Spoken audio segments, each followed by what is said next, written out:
Had a really rough stretch in the middle of August, but he got things going yesterday with 3 hits, including a homer. Lawrence for the last couple weeks before his oblique issue.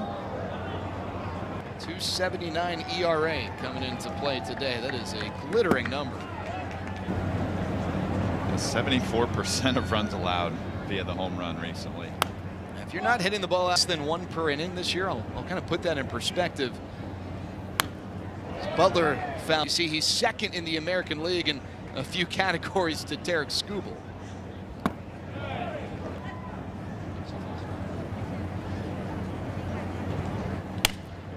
Back to the mound, and deGrom found it in his glove. That wasn't hit hard at all. Rangers have showcased good defense all series long, on top of the offense and the pitching. And deGrom helping himself out here early on. I need to correct myself. That didn't find his glove. Here's Jacob Wilson. And he suffered just over a month ago, but only missed a few weeks.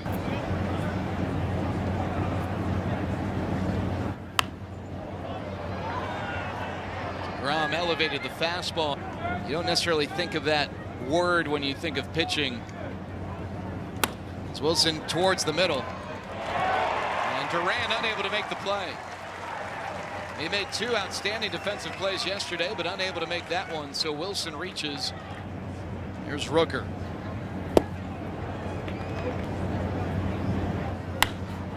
That one in the air to right. Garcia. Underneath it, he hauls it in. 2 outs. Soderstrom fouls one back. His glove work. You look at some fielded their position exceptionally well this year.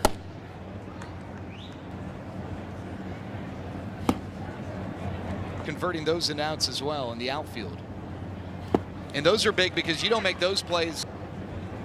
3-2. Duran, another chance. This time he plays the hop of the belt. And Jacob deGrom are averaging 6.5 runs per game since the Rangers really starting to get hot here at the right time. The offense has been the story recently. It's been early in offense, especially. I was just looking at the numbers for the 2nd inning over the course of the series. Rangers are good offense and they're getting it early.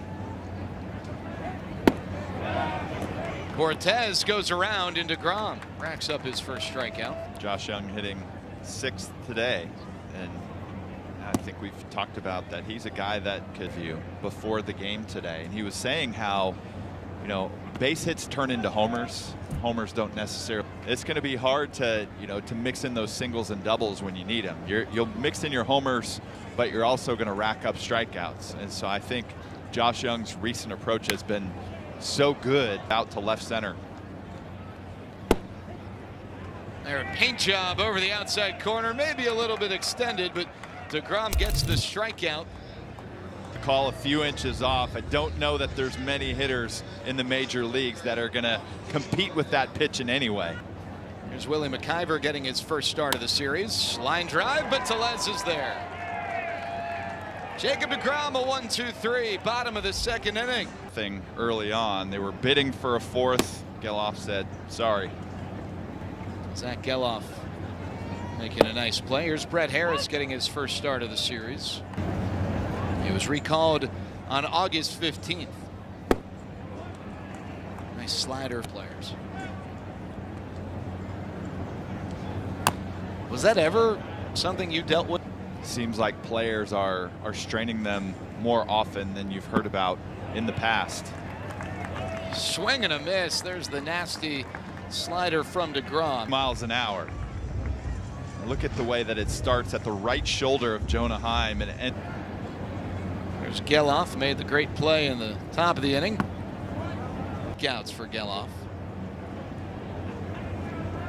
The guy, the athletic standout soccer player in high school, set the Delaware state record for most career goals.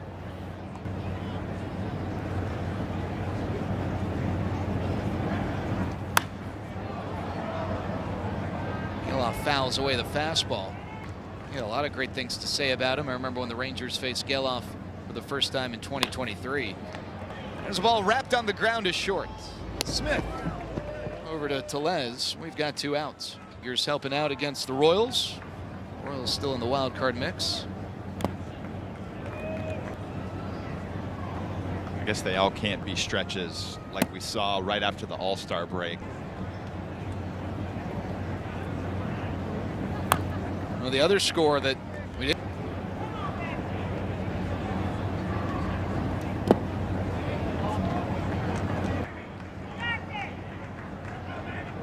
Two. The Astros to town for 3. Smoked foul by Butler. It's going to be a very telling next couple weeks. deGrom just misses the back door with the slider. Instead of getting that outside black, Butler's had pretty good at bats against deGrom today. Wilson fouls the first pitch off. Of this caliber. Wilson fouls it away. Butler was control where he can hit the ball on the ground and hit behind a runner. And deGrom doesn't get the call on the fastball in the zone. It's obviously there. But in back 10 starts of the season, I want to say he had 60 innings or so, and the walks were somewhere below 5. So deGrom is the same type of guy. 3-6. Wow. Wilson serves one in the air to right. Garcia has to play it on a hop. Immediately fires it back, and thankfully Garcia was able to keep that one in front. Wilson a tough at bat because of his peskiness, and where the ball can be really difficult defensively to pick up. deGrom didn't get the strike. Didn't play a ton of games throughout my career. Rooker in the air to center. Hellman. And that ends the inning. We'll find out from Murph. Take a guess. Which ballpark is Murph talking about? Ball is a perfect example of taking it one day at a time, because yeah, the Diamondbacks stole one against the Rangers in the finale and ended up a walk-off victory for Texas.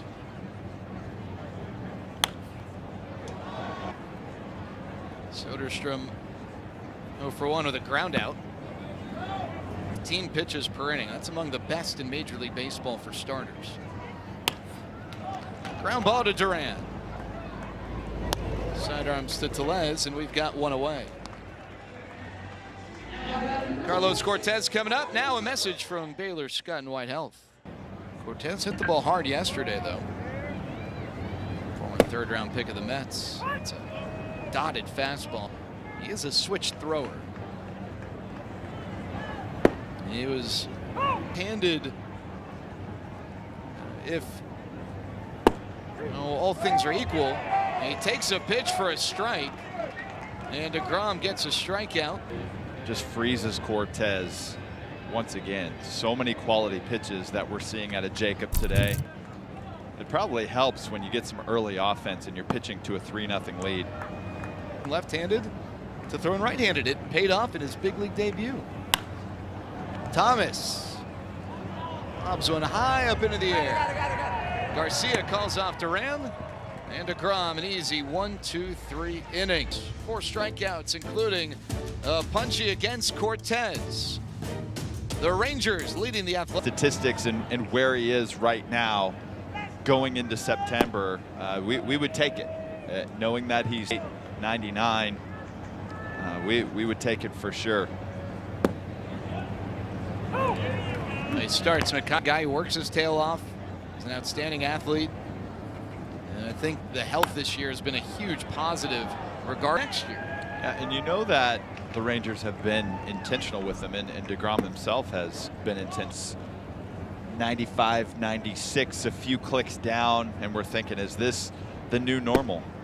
And then as he continues really taking that pitch count into the hundreds this year, he stayed closer to 90. So, you know, there were people.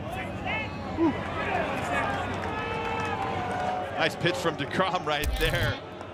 When you are locked in, when you're dialing up to hit, that's been the case for deGrom versus this Athletics lineup all day long.